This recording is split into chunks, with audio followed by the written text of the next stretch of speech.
Master Key System by Charles F. Haanel. Part 22. In Part 22 you will find that thoughts are spiritual seeds, which, when planted in the subconscious mind, have a tendency to sprout and grow, but unfortunately, the fruit is frequently not to our liking. The various forms of inflammation, paralysis, nervousness, and disease conditions generally are the manifestation of fear, worry, care, anxiety, jealousy, hatred, and similar thought. The life processes are carried on by two distinct methods. Firstly, the taking up and making use of nutritive material necessary for constructing cells. Secondly, the secretion and excretion of the waste material. All life is based upon these constructive and destructive activities, and as food, water, and air are the only requisites necessary for the construction of cells, it would seem that the problem of prolonging life indefinitely would not be a very difficult one. However strange it may seem, it is the second or destructive activity that is, with rare exception, the cause of all disease. The waste material accumulates and saturates the tissues, which causes auto-intoxication. This may be partial or general. In the first case, the disturbance will be local. In the second place, it will affect the whole system.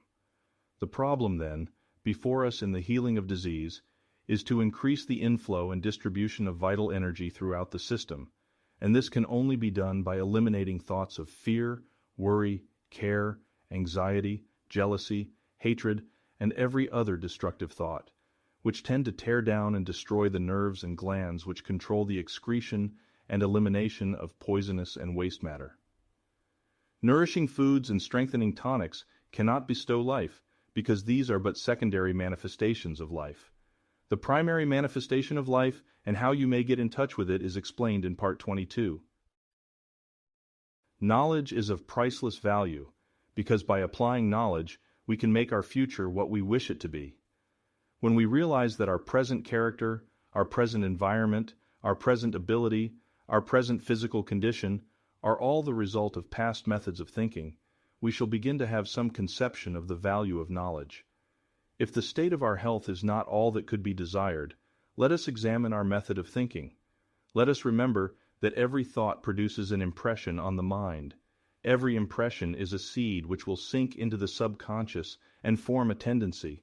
The tendency will be to attract other similar thoughts, and before we know it, we shall have a crop which must be harvested. If these thoughts contain disease germs, the harvest will be sickness, decay, weakness, and failure. The question is, what are we thinking? What are we creating? What is the harvest to be? If there is any physical condition which it is necessary to change, the law governing visualization will be found effective. Make a mental image of physical perfection. Hold it in the mind until it is absorbed by the consciousness. Many have eliminated chronic ailments in a few weeks by this method, and thousands have overcome and destroyed all manner of ordinary physical disturbances by this method in a few days, sometimes in a few minutes. It is through the law of vibration that the mind exercises this control over the body. We know that every mental action is a vibration, and we know that all form is simply a mode of motion, a rate of vibration. Therefore, any given vibration immediately modifies every atom in the body, every life cell is affected, and an entire chemical change is made in every group of life cells. Everything in the universe is what it is by virtue of its rate of vibration. Change the rate of vibration, and you change the nature, quality, and form. The vast panorama of nature, both visible and invisible, is being constantly changed by simply changing the rate of vibration. And as thought is a vibration, we can also exercise this power. We can change the vibration, and thus produce any condition which we desire to manifest in our bodies. We are all using this power every minute. The trouble is most of us are using it unconsciously, and thus producing undesirable results. The problem is to use it intelligently, and produce only desirable results.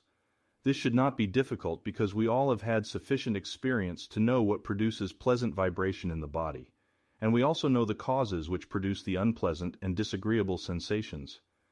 All that is necessary is to consult our own experience. When our thought has been uplifted, progressive, constructive, courageous, noble, kind, or in any other way desirable, we have set in motion vibrations which brought about certain results.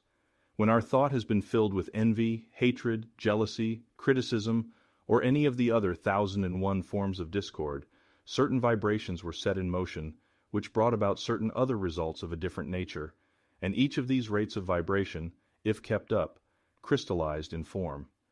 In the first case, the result was mental, moral, and physical health, and in the second case, discord, inharmony, and disease.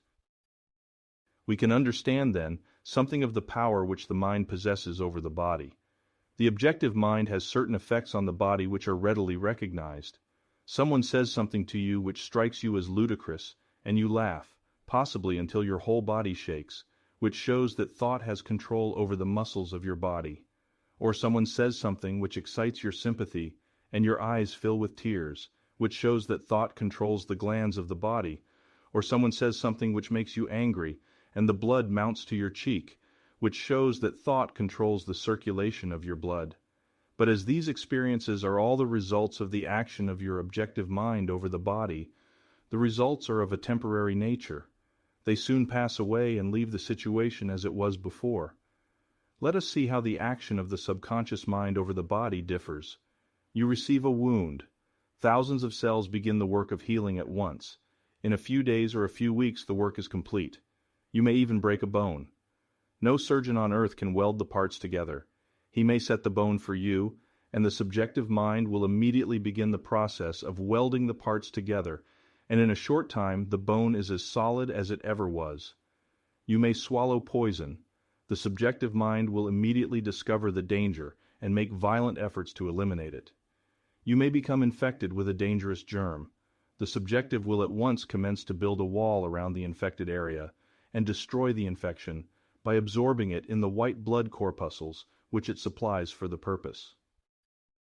These processes of the subconscious mind usually proceed without our personal knowledge or direction, and so long as we do not interfere, the result is perfect. But as these millions of repair cells are all intelligent and respond to our thought, they are often paralyzed and rendered impotent by our thoughts of fear, doubt, and anxiety. They are like an army of workmen, ready to start an important piece of work, but every time they get fairly started on the undertaking, a strike is called or plans changed, until they finally get discouraged and give up. The way to health is founded on the law of vibration, which is the basis of all science, and this law is brought into operation by the mind, the world within. It is a matter of individual effort and practice. Our world of power is within. If we are wise, we shall not waste time and effort in trying to deal with effects as we find them in the world without, which is only an external, a reflection. We shall always find the cause in the world within. By changing the cause, we change the effect. Every cell in your body is intelligent and will respond to your direction. The cells are all creators and will create the exact pattern which you give them. Therefore, when perfect images are placed before the subjective, the creative energies will build a perfect body. Brain cells are constructed in the same way. The quality of the brain is governed by the state of mind, or mental attitude, so that if undesirable mental attitudes are conveyed to the subjective, they will in turn be transferred to the body. We can therefore readily see that if we wish the body to manifest health, strength, and vitality, this must be the predominant thought. We know then that every element of the human body is the result of a rate of vibration. We know that mental action is a rate of vibration. We know that a higher rate of vibration governs, modifies, controls, changes, or destroys a lower rate of vibration. We know that the rate of vibration is governed by the character of brain cells, and finally we know how to create these brain cells. Therefore, we know how to make any physical change in the body we desire, and having secured a working knowledge of the power of mind to this extent, we have come to know that there is practically no limitation which can be placed upon our ability to place ourselves in harmony with natural law, which is omnipotent. This influence or control over the body by the mind is coming to be more and more generally understood, and many physicians are now giving the matter their earnest attention. Dr. Albert T. Schofield, who has written several important books on the subject, says, "The subject of mental therapeutics is still ignored in medical works generally. In our physiologies, no reference is made to the central controlling power that rules the body for its good, and the power of the mind over the body is seldom spoken of." No doubt many physicians treat nervous diseases of functional origin wisely and well, But what we contend is that the knowledge they display was taught at no school, was learned from no book, but is intuitive and empirical. This is not as it should be. The power of mental therapeutics should ache the subject of careful, special, and scientific teaching in every medical school. We might pursue the subject of maltreatment or want of treatment further in detail and describe the disastrous results of neglected cases, but the task is an invidious one. There can be no doubt that few patients are aware how much they can do for themselves. What the patient can do for himself, the forces he can set in motion, are as yet unknown. We are inclined to believe that they are far greater than most imagine, and will undoubtedly be used more and more. Mental therapeutics may be directed by the patient himself to calming the mind in excitement, by arousing feelings of joy, hope, faith, and love, by suggesting motives for exertion, by regular mental work, by diverting the thoughts from the malady. For your next exercise, concentrate on Tennyson's beautiful lines. Speak to him thou, for he hears, and spirit with spirit can meet. Closer is he than breathing, and nearer than hands and feet. Then try to realize that when you do speak to him, you are in touch with omnipotence. This realization and recognition of this omnipresent power will quickly destroy any and every form of sickness or suffering and substitute harmony and perfection. Then remember, there are those who seem to think that sickness and suffering are sent by God.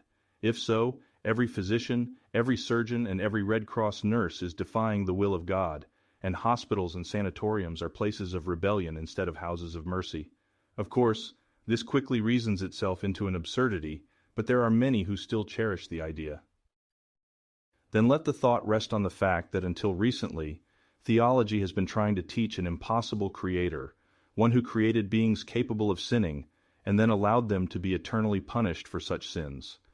Of course, the necessary outcome of such extraordinary ignorance was to create fear instead of love, and so, after 2,000 years of this kind of propaganda, theology is now busily engaged in apologizing for Christendom. You will then the more readily appreciate the ideal man, the man made in the image and likeness of God, and you will the more readily appreciate the all-originating mind that forms, upholds, sustains, originates, and creates all there is. All are but parts of one stupendous whole, whose body nature is, and God the soul. Pope.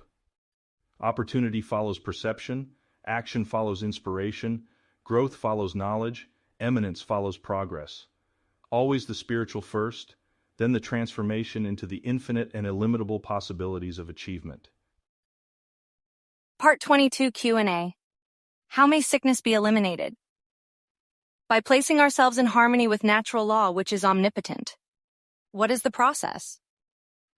A realization that man is a spiritual being and that this spirit must necessarily be perfect. What is the result? A conscious recognition of this perfection, first intellectually, then emotionally, brings about a manifestation of this perfection. Why is this so? Because thought is spiritual and therefore creative and correlates with its object and brings it into manifestation. What natural law is brought into operation? The law of vibration. Why does this govern? Because a higher rate of vibration governs, modifies, controls, changes, or destroys a lower rate of vibration. Is this system of mental therapeutics generally recognized? Yes, there are several million people in the world who make use of it in one form or another. What is the result of this system of thought? For the first time in the world's history, every man's highest reasoning faculty can be satisfied by a demonstrable truth which is now fast flooding the world. Is this system applicable to other forms of supply? It will meet every human requirement or necessity. Is this system scientific or religious?